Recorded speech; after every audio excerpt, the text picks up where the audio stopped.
할렐루야. 우리 풍요로운 교회를 찾아와 주신 모든 분들을 주님의 이름으로 환영하고 축복합니다. 저는 오늘 여러분들과 함께 한 스텝 머물러 라고 하는 말씀의 제목을 가지고 함께 은혜의 말씀을 나누고자 합니다. 오늘 말씀의 주인공 엘리야 선지자가 활동하던 시대인 북이스라엘은 아합 왕이라고 하는 아주 악한 왕이 다스리던 시대였고요. 남유다는 아사왕에서 여호사밧으로 이어져 가고 있는 그러한 시대적 배경을 가지고 있습니다. 여러분, 엘리야 선지자 하면 어떤 생각이 떠오르시나요? 엘리야 선지자 하면 여러분 어떤 생각이 나시나요? 아마도 그 유명한 갈멜산에서의 대결이 가장 생각나지 않을까 생각해 봅니다. 바알을 섬기던 선지자 450명과 또 아세라를 섬기던 400명의 선지자들, 그래서 총 850명과의 대결에서 아주 통쾌하게 승리하는 모습을 우리는 성경을 통해서 보고 기억하고 있습니다. 또한 이 대결을 지켜보고 있던 모든 백성들에게 엘리야 선지자가 섬기는 그 하나님이 진짜 하나님이다, 진짜 신이다 라고 하는 것을 알게 하는 정말 엄청난 기적과 같은 그런 모습을 보여준 사건이기도 하죠.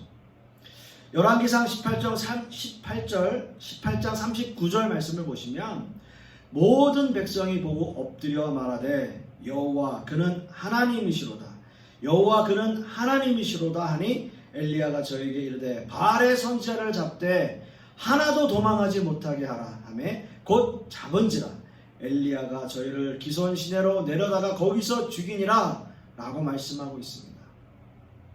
바알과 아세라를 섬기던 백성은 아마도 엄청난 배신감을 느꼈겠죠. 자신들이 섬겼던 신이 진짜 신이 아니라는 그런 것 아닙니까? 그리고 그 분노는 극에 달했고요. 바알과 아세라를 섬기던 선지자들을 잡아 죽이는 일을 함께 하게 되는 거죠. 여러분, 지금까지는 상황이 너무나 좋아요. 아마도 엘리야 선지자는 이런 상황을 통해서 당시 이스라엘의 우상 숭배가 사라지고 아합 왕이 회개하는 그러한 역사를 기대하고 있었는지도 모르겠어요. 그러나 여러분, 현실은 달랐다는 거예요. 아합 왕은 이 모든 사실을 이세벨에게 말했고요. 급기야 이세벨은 복수를 결심하게 돼요. 열왕기상 19장 2절 말씀을 보시면 이세벨이 사자를 엘리야에게 보내어 이르되 내가 내일 이맘때에는 정령 네 생명으로 저 사람들 중 한 사람의 생명 갖게 하리라 아니하면 신들이 네게 벌 위에 벌을 내림이 마땅하니라 한지라 라고 말합니다. 여러분, 이 복수심이 정말 대단하지 않습니까? 엘리야 선지자를 죽이지 않으면 신들이 자신에게 벌을 내려도 나는 감당하겠다, 아무 상관이 없다 라고 말하는 거예요. 다시 말해서 내 목숨 걸고 너 죽이겠다 라고 하는 거. 여러분, 얼마나 무섭습니까? 죽을 각오를 하고 덤비는 사람은요, 당해낼 재간이 없어요. 죽을 각오를 하고 덤비는데 어떻게 당해냅니까? 그 말을 하는 거예요. 네 생명 저 사람들 갖게 하겠다, 아니면 신들이 내게 벌 내려도 난 상관없다라는 거예요. 그런데 여러분, 사실 우상을 섬기던 선지자 850명을 죽인 사람이에요. 엘리야 선지자는 그런 사람이에요. 우상을 섬기던 그것도 선지자 850명을 죽인 사람, 엘리야 선지자. 그리고 거의 모든 백성들이 엘리야 선지자 편에 서 있는데, 그렇지 않습니까? 하나님이 진짜 신이시고 하나님만이 유일한 신이시다 라고 하는 것을 직접적으로 보여줬는데, 그래서 엘리야 선지자 편에 다 섰는데 뭐가 그렇게 겁이 나냐는 거예요. 뭐가 그렇게 겁이 납니까? 그런데 엘리야 선지자는 참 너무나 안타깝게도 자신의 현실을 바라보게 돼요. 열왕기상 19장 3절 말씀을 보시면 저가 이 형편을 보고 일어나 그 생명을 위하여 도망하여 유다에 속한 브엘세바에 이르러 자기의 사환을 그곳에 머물게 하고, 이 형편을 보고, 여러분 이 상황을 보고 정말 이 현실을 바라보니까 내 생명의 위협을 받고 있어요. 생명이 위급해요. 도망가는 거예요. 도망가는 거예요. 엘리야 선지자는 자신의 형편을 바라보게 됩니다. 그리고 불현듯 자신의 목숨이 위태롭다라는 사실을 인식하게 되는 거죠. 그래서 그는 자신이 안전하다고 생각하는 유다 땅으로 도망을 하게 됩니다. 엘리야 선지자의 사역은 정말 대단했어요. 정말 엄청난 사역이었어요. 그러나 현실은 자신의 생각과는 달랐다는 거죠. 사랑하는 성도 여러분, 우리는 많은 경우에 자신의 신앙생활, 자신의 믿음과 현실의 생활이 일치하지 않는 모습을 우리는 보게 됩니다. 사실 이 부분이 많은 신자들에게는 딜레마이기도 합니다. 어떤 의미에서 본다면 여러분들께 설교를 하고 있는, 말씀을 선포하고 있는 목회자인 저 역시도 이런 딜레마가 있어요. 왜요? 제가 말씀을 선포하지만 저 역시도 말씀대로 살지 못하니까요. 하나님의 말씀에 무조건적인 모습으로 살아가지 못하고 있거든요. 그 딜레마를 우리는 항상 경험하게 되는 거죠. 그래서 어떤 분들은 철저하게 두 얼굴을 가지고 살게 되죠. 교회에서 생활할 때는 정말 교회에 맞는 얼굴, 세상을 살아갈 때는 세상에 맞는 얼굴을 하면서 살아가는 거죠. 은혜 받은 모습 그대로, 우리가 하나님 앞에 은혜 받은 모습 그대로 우리의 현실을 살아갈 수만 있다면 여러분 얼마나 좋겠습니까? 내가 한번 은혜 받아서 그 은혜 받은 그 마음으로, 그 기분으로, 그 상태로 내가 일평생을 살아갈 수 있다면 얼마나 좋겠어요. 엘리야 선지자가 갈멜산에서의 대결에 승리한 그 모습 그대로 우상 숭배가 없어지고 왕이 회개하는 모습으로 끝나서 그렇게 엘리야 선지자의 모습이 끝났다면 얼마나 좋겠어요. 그러나 현실은 그렇지 않았다는 거예요. 현실은 그렇지 않다는 거예요. 우리 역시도 우리의 믿음과 현실의 삶은 그렇지 않다는 거예요. 거기에는 갭이 있고 딜레마가 있다는 거예요. 우리는 은혜 받은 사람들이고요. 우리는 흔히 거듭난 사람들입니다. 우리는 born again 크리스찬이에요. 우리는 거듭난 사람들이에요. 이 모습 그대로 우리의 현실 역시도 그 모습 그대로 살아가고 싶어요.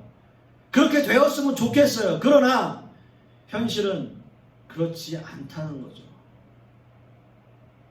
내가 하나님 앞에 거듭난 모습, 그 상태 그대로 살아갈 수 있다면 얼마나 좋겠습니까? 고린도후서 5장 17절 말씀을 보시면 그런즉 누구든지 그리스도 안에 있으면 새로운 피조물이라. 이전 것은 지나갔으니 보라 새 것이 되었도다. 네, 새 것이 되었습니다. 여러분들이 너무나 잘 아시는 말씀이에요. 그렇습니다. 우리는 새로운 피조물이고요. 우리는 거듭났고요. 이제는 내 안에 그리스도께서 살아계세요. 우리는 믿음 안에서 살고 있습니다. 그러나 우리의 삶의 현실은, 그 현실 속에서는 믿음으로 살아가려고 하는 우리를 가만 놔두지 않는다는 거죠. 예전에 제가 미국에서 목회할 때 한 집사님이 이런 말씀을 하시더라고요. 되게 현실적인 이야기였는데요. 교회 딱 오시면 핸드폰 마치 충전되듯이 우리가 찬양하고 말씀을 듣고 기도하면서 그 배터리가 충전이 쫙 된다는 거예요. 그리고 교회 밖을 나가는 그 순간부터 서서히 그 배터리가 방전되기 시작한다는 거예요. 그 은혜가 방전되는 거죠. 계속 배터리가 방전되는 거죠. 여러분 참 공감하지 않습니까? 우리의 일상생활 속에서도 우리는 늘 매일 저녁마다 핸드폰을 충전하고 또 무언가를 충전하고 그렇게 해서 완충을 해서 나가야 그나마 하루를 쓰고, 뭐 조금 요즘은 좋은 배터리들이라서 좀 더 오래 쓸 수도 있겠죠. 하지만 가지고 나가서 사용하다 보면 계속 배터리가 줄어들고 저녁에 들어오면 또 다시 충전하게 돼요. 어떻게 보면 우리의 믿음도 그것이 현실일까요? 세상 가운데서 방전되어지는 배터리처럼, 그리고 다시 교회에 주일날 오면 다시 그것이 충전되고 하는 그 일상의 반복일까요? 완충된 상태로 우리가 끝까지 갈 수는 없을까요? 우리의 현실은 그렇지 못하다는 거죠. 중요한 것은 그렇게 충전할 수 있는 이 교회가 정말 완충될 수 있는 그러한 모습의 교회이길 바라는 거죠. 배터리가 상해서 이제는 충전이 의미가 없는 배터리가 되는 것이 아니라 정말 예배당 안에서, 교회 안에서 완전히 완충되어져서 일주일을 넉넉하게 살아갈 수 있는 그런 은혜의 공간이 바로 이 교회이기를 원하는 거죠. 이 시대의 교회이기를 원하는 겁니다. 그렇다면 우리는 어떻게 신앙과 현실을 극복할 수 있을까요? 저는 두 가지를 주제로 말씀을 드리고 싶은데요. 첫째는 영육 간에 강건해지는 겁니다. 영육 간에 강건해지는 것. 엘리야 선지자는 현실을 바라보고 죽고 싶어 했어요. 여러분, 너무나 아이러니하지 않습니까? 그 위대한 선지자가 자신의 이 현실을 바라보고 죽고 싶어 했다는 거예요. 자신을 데려가 달라고 하나님께 부르짖고 있어요. 얼마나 현실이 지치고 힘들었던지 하나님 앞에 이렇게 부르짖는 거예요. 자신을 데려가 달라고. 엘리야 선지자가 하나님의 일을 할 때는 몰랐어요.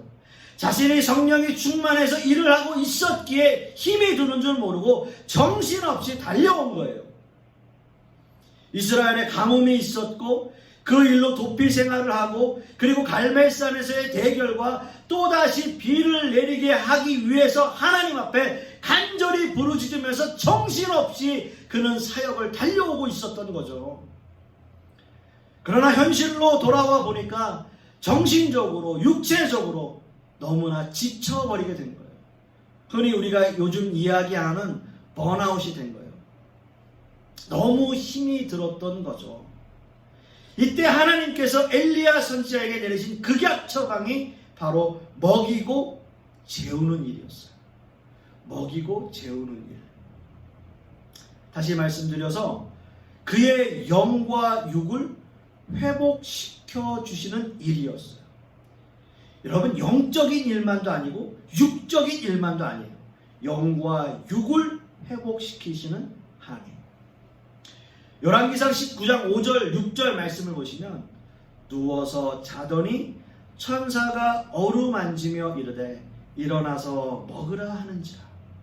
본즉 머리맡에 숯불에 구운 떡과 한 병 물이 있더라. 이에 먹고 마시고 다시 누웠더니 라고 말하고 있습니다. 하나님께서는 엘리야 선지자의 회복을 위해서 그가 먹고 마시고 잠자는 이 일, 먹고 마시고 잠자는 아주 우리의 인생에서 기본적인 이 일을 반복해서 하고 계십니다. 예전에 이런 말이 생각이 나요. 저도 좀 옛날 사람인가 봐요. 건강한 육체에 건강한 정신. 여러분, 건강해야죠. 건강한 생각이 나오는 거예요. 몸이 힘들고 피곤하고 지치면 매사에 짜증이 나게 되어져 있어요. 여러분, 건강해야 됩니다. 건강하십시오. 그래야 건강한 신앙생활을 할 수 있습니다. 몸이 불편하면요, 모든 일이 짜증스러워지고 그게 교회 일이라고 하더라도 결국은 짜증이 나게 돼 있어요. 엘리야 선지자는 하나님을 만나기 위해서 호렙산으로 갑니다. 가는 동안 그는 하나님의 보호 아래서 먹고 마시며 자신의 육체와 정신을 가다듬고 있어요. 그렇게 하나님께서는 엘리야 선지자를 영육간에 회복하고 계시는 겁니다. 사랑하는 성도 여러분, 건강한 정신과 육체는 전 인격적인 삶에 영향을 미치게 되어져 있습니다. 그것은 우리의 신앙 생활에도 마찬가지예요. 성경은 말씀하고 있죠. 분명히 영육간에 강건하라고 되어 있어요. 영만 강건하라라고 하지 않으시고요, 육만 강건하라라고 말씀하지 않습니다. 분명 영과 육이 함께 하나님 앞에 강건해야 된다라고 말하고 있는 겁니다. 영육간의 강건한 모습, 영육간의 건강한 모습, 그것이 올바른 신앙생활을 하는 비결 중에 하나입니다. 저는 간절히 소망하기는요, 우리 성도님들 모두가 다 건강한 영육간의 강건함으로 인해서 정말 여러분들의 신앙이 흔들리지 않고, 여러분의 믿음이 흔들리지 않고, 여러분의 현실의 삶도 흔들리지 않는 저와 여러분 되실 수 있기를 간절히 소망하겠습니다. 이제 두 번째는요, 하나님의 세미한 음성을 듣는 일이었어요. 하나님의 세미한 음성을 듣는 일. 오늘 본문 열왕기상 19장 11절 12절 말씀을 보시면, 여호와께서 가라사대 너는 나가서 여호와의 앞에서 산에 섰으라 하시더니 여호와께서 지나가시는데 여호와의 앞에 크고 강한 바람이 산을 가르고 바위를 부수나 바람 가운데 여호와께서 계시지 아니하며 바람 후에 지진이 있으나 지진 가운데도 여호와께서 계시지 아니하며 또 지진 후에 불이 있으나 불 가운데도 여호와께서 계시지 아니하더니 불 후에 세미한 소리가 있는지라 라고 말씀하고 있습니다. 11절과 12절 말씀에 보시면 강한 바람이 불고 지진이 일어나고 불이 일어나고 하는 이러한 표현들은 모두가 다 하나님의 현현, 하나님께서 나타나시는 방법들 중에 하나예요. 하나님께서는 이렇게 나타나세요. 강한 바람으로도 나타나시고 지진으로도 나타나시고 불이 일어나는 것처럼도 표현되는 거예요. 그렇게 하나님이 나타나시는 모습을 이렇게 표현하는 겁니다. 하나님은 때로는 바람으로, 때로는 지진으로, 때로는 불로 나타나셔서 하나님의 영광을 드러내시곤 하는 거죠. 그러나 오늘의 말씀을 보시면 바람, 지진, 불, 그 가운데 나타나지 않으셨다라고 말하고 있습니다. 오히려 이러한 모든 상황이 다 지나가고 난 이후에 그 다음에 아주 작은 음성, 아주 세미한 음성으로 나타나셨다라고 말씀하고 있습니다. 하나님은 엘리야 선지자에게 무슨 말씀을 하고 싶으셨을까요?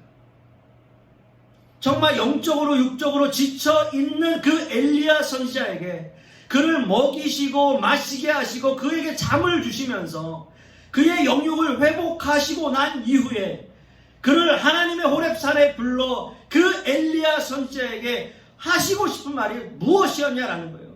바람에서도 없으시고 지진도 없으시고 불이 일어나는 그 순간에도 없으셨던 하나님이 엘리야 선지자에게 하시고 싶은 말씀, 그 세미한 음성 가운데 하시고 싶은 말씀이 과연 무엇이었겠느냐라는 거죠. 지금까지 강한 바람으로 지진으로 불로 역사하시던 강한 하나님께서 이제는 부드럽고 세미한 음성으로 엘리야 선지자에게 다가오고 싶으셨던 겁니다. 더 깊은 사랑의 마음으로 말씀하시고 싶으셨던 거예요. 아마도 하나님은 영육간에 회복되어진 엘리야에게 말씀을 통해서 더욱 믿음의 확신을, 정말 선지자로서, 위대한 선지자로서 믿음의 확신을 심어주길 원하셨던 것이 아니었을까요? 때론 우리는 너무나 복잡한 세상에 살고 있다라는 생각을 한 적이 참 많이 있습니다. 세상 돌아가는 거 보면 너무나 빨리 흘러가고 너무나 빠르게 지나가고 세월이 어떻게 가는지 모르고 그런 생각하면서 살았던 적이 한두 번이 아니죠.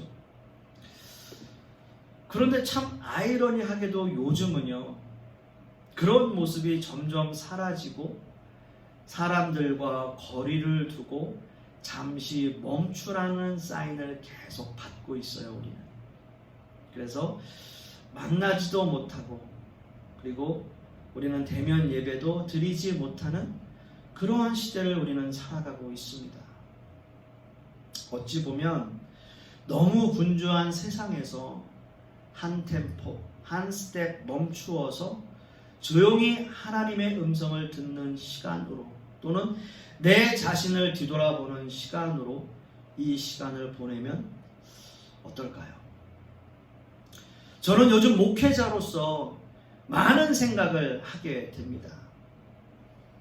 지금의 이 시대가 어떻게 흘러가는지, 정말 이러한 시대가 지나고 나면, 포스트 코로나가 오게 되면 정말 교회는 어떤 모습으로 변할 건지, 그리고 저는 목회자로서 과연 이 세상을 어떠한 모습으로 살아가야 하는지 조용히 하나님의 음성을 듣기를 원하는 거죠. 그러한 시간을 갖기 위해 노력하는 시간을 보내고 있습니다. 하나님은 엘리야 선지자에게 열왕기상 19장 9절에서 13절, 9절과 13절 말씀을 통해서 네가 어찌하여 여기 있느냐? 네가 어찌하여 여기 있느냐? 라는 물음을 하세요. 네가 어찌하여 여기 있느냐? 하나님이 지금까지 먹이시고 마시게 하고 재우고 지금 여기까지 오게 하셨습니다. 그런데 하나님은 엘리야 선지자에게 이렇게 물어보세요. 네가 어찌하여 여기 있느냐? 라고 묻고 계시는 거예요. 엘리야를 통해서 생각하게 하는 거죠. 내가 왜 지금 여기에 있지? 나는 누구지? 하나님께서 나에게 무엇을 원하고 계시지? 나는 어떻게 해야 하지? 라는 것을 생각하게 하는 거죠. 하나님께서 분명히 먹이시고 마시게 하고 재우고 지금 이 호렙산에까지 이끌어 주시고 그 바람과 지진과 불 사이에도 안 계시던 그 하나님이 세미한 음성으로, 정말 조용한 미세한 음성으로 네가 어찌하여 여기 있느냐 물으시는 거예요. 엘리야를 통해서 생각하게 하시는 거예요. 지금까지 힘들게 어렵게 왔는데 이제 한 스텝 머물러 자신을 돌아보고 재충전하라, 그 말씀하고 계시는 거죠. 사랑하는 성도 여러분, 하나님의 세미한 음성은 바쁘고 복잡하고 시끄러운 상황에서는 들리지 않을 겁니다. 하나님의 그 세미한 음성은 조용한 가운데 그 음성을 듣기 위해 집중할 때, 한 스텝 머물러 있을 때, 그때 비로소 들리게 되는 거예요. 어느 때는 우리가 울부짖어 소리 높여 기도하는 것도 필요할 때가 있습니다.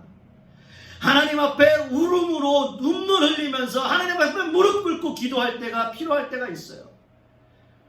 그런 가운데 하나님의 임재를 경험하고 체험하는 경우도 당연히 있습니다. 또한 찬양을 하나님 앞에 높이 부르짖으며 하나님 앞에 손을 높이 들고 우리의 찬양을 올려드리고 우리의 기도를 하는 것도, 그러한 모습에서도 하나님의 은혜를 경험하고 체험하는 경우도 있습니다. 그리고 때로는 하나님 앞에 소리치며 기도하고 하나님 앞에 울부짖어 기도하는 그 모습이 필요할 때가 있어요. 그러나 오늘의 말씀처럼 세미한 음성으로 조용한 모습으로 하나님과의 은밀한 대화를 원하시는 그 모습 가운데서도 하나님을 만날 수 있는 겁니다. 세상의 바쁜 현실 속에서 우리는 한 스텝 머물러 주님의 세밀한 음성을 듣는 그 습관을 길러야 할 거예요. 세상이 더 바빠지고 세상이 더 복잡해질수록 우리는 소리치는 것이 아니라 조용히 하나님의 음성을 듣는 거죠. 지금 같은 이 시대에는 오히려 더 조용한 가운데 내가 나 홀로 있을 때에, 사람들과 거리를 두고 있을 때에 오히려 하나님과 더 은밀하고 세밀한 음성을 듣기를 추구하는 그러한 모습의 신자들이 되기를 소원하는 겁니다. 사랑하는 성도 여러분, 우리는 신앙생활을 하면서 현실의 어려운 벽에 부딪힐 때가 너무나 많습니다. 세상은 신자들을 가만히 놔두지 않아요. 어떻게든 우리를 쓰러뜨리려 또는 우리를 좌절시키려고 노력합니다. 그렇게 힘들고 지쳐 있을 때 우리가 분열되게 하고 우리를 흐트러뜨리려고 노력하는 그 세상 가운데 조용히 하나님의 세밀한 음성을 듣기 위해 노력하는 그러한 모습으로 나아가는 신자들이 되기를 간절히 소망합니다. 이번 한 주간 이 말씀을 상고하시면서 하나님의 음성을 듣기 위해 그 세미한 음성을 듣기 위해 노력하는 저와 여러분들이 되실 수 있기를 간절히 소망하겠습니다. 기도하겠습니다.